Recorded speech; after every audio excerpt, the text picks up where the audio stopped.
दोस्तों, एकादशी व्रत करने का निश्चित ख्याल आपके मन में तभी आएगा जब प्रभु की इच्छा होगी, वरना कई बार आप सोचेंगे और टाल देंगे पर रह नहीं पाएंगे। आजकल चलता रहेगा। अगर आपने दृढ़ निश्चय करके इस व्रत को रहना शुरू कर दिया है तो समझ लीजिए कि आप पर प्रभु की कृपा शुरू हो गई है। अगर आपके मन में भी इस व्रत को करने का ख्याल बार बार आ रहा है और आप टाल रहे हैं तो जरूर कमेंट कीजिएगा। और अगर आप पहले से इस व्रत को रह रहे हैं तो आपने इस व्रत को कब और कैसे शुरू किया था, जरूर कमेंट करें। दोस्तों, एकादशी का व्रत लोग इसलिए भी नहीं करना चाहते क्योंकि उन्हें लगता है कि इसका उद्यापन करना बहुत कठिन है और इसमें काफी खर्चा आता है। लेकिन मैं आपको बता दूं कि एकादशी व्रत का उद्यापन कभी नहीं किया जाता, क्योंकि ये व्रत बिना किसी कामना के निष्काम भाव से भगवान विष्णु की प्रसन्नता के लिए किया जाता है। इस व्रत का सिर्फ एक ही लक्ष्य है, कृष्ण को पाना। और उद्यापन सिर्फ उसी व्रत का किया जाता है जिसे हम अपनी कामना पूर्ति के लिए रखते हैं। बट अगर हम निष्काम भाव से किसी व्रत को कर रहे हैं तो हमें उद्यापन की कोई जरूरत नहीं है। इस व्रत को आखिरी सांस तक, जब तक हमारा बस चले, जब तक हमारा शरीर साथ दे, तब तक हमें करना चाहिए।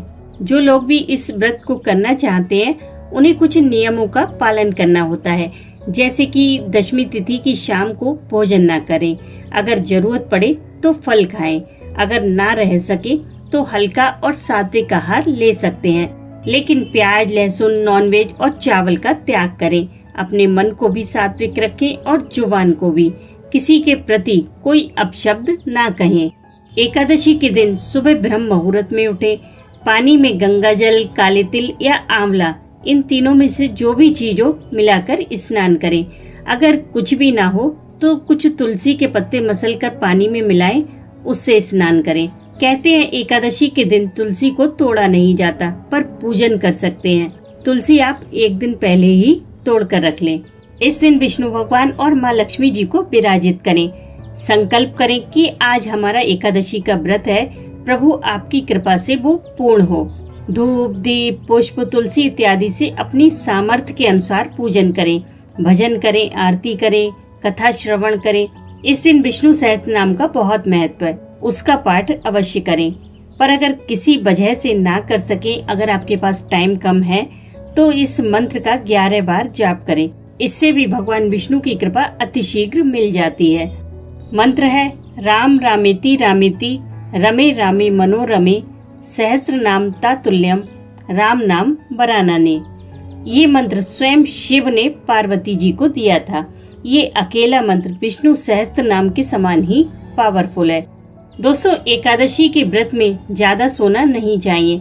वैसे तो रात्रि जागरण का विधान है, लेकिन मैं नहीं जाग पाती।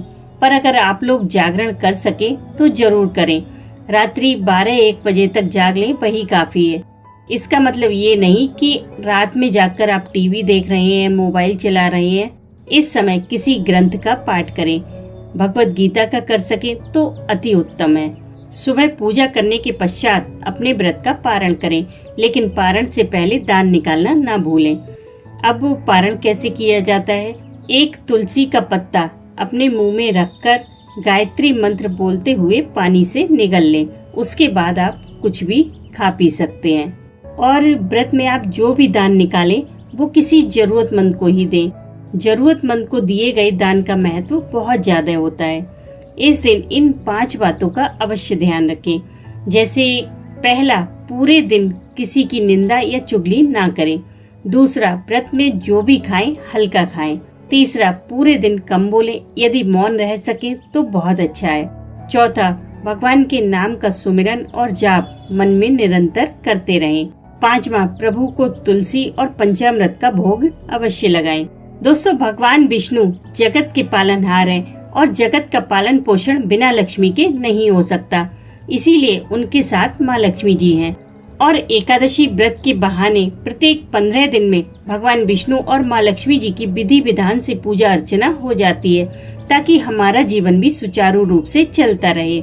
जो लोग भी एकादशी का व्रत करते हैं उनकी सभी आवश्यकताओं की पूर्ति भगवान स्वयं करते हैं।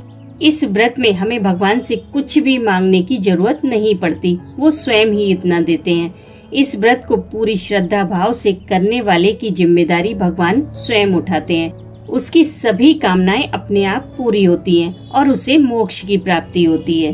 और हाँ, कई बार ऐसा भी होगा कि एकादशी के दिन कोई शादी, फंक्शन या पार्टी निकल आए तो आप इस व्रत को स्किप भी कर सकते हैं। लेकिन प्रभु की परीक्षा यही होती है कि आप किसे चुनते हैं, अच्छे अच्छे खाने को या एकादशी के व्रत को। लेकिन इसका मतलब ये बिल्कुल भी नहीं कि एक दिन आप व्रत छोड़ देंगे तो कोई बहुत बड़ा पाप लग जाएगा। यहाँ बात सिर्फ श्रद्धा की है। महीने में 2 एकादशियाँ आती हैं, साल में 24। हमें सभी एकादशियों का पालन करना चाहिए बिना किसी भेदभाव के। और इस व्रत को आप किसी भी एकादशी से शुरू कर सकते हैं। इस व्रत को पूरी श्रद्धा और विश्वास से करने वाला हर भक्त यही कहता है कि परमात्मा ने इतना दिया जिसके हम काबिल भी नहीं थे। इसीलिए बस यही कहूँगी कि जितनी जल्दी हो सके इस व्रत को धारण करें। सांसों का कोई भरोसा नहीं। अगर एकादशी व्रत से संबंधित आपका कोई भी क्वेश्चन हो, डाउट्स हो, तो आप जरूर कमेंट कीजिएगा।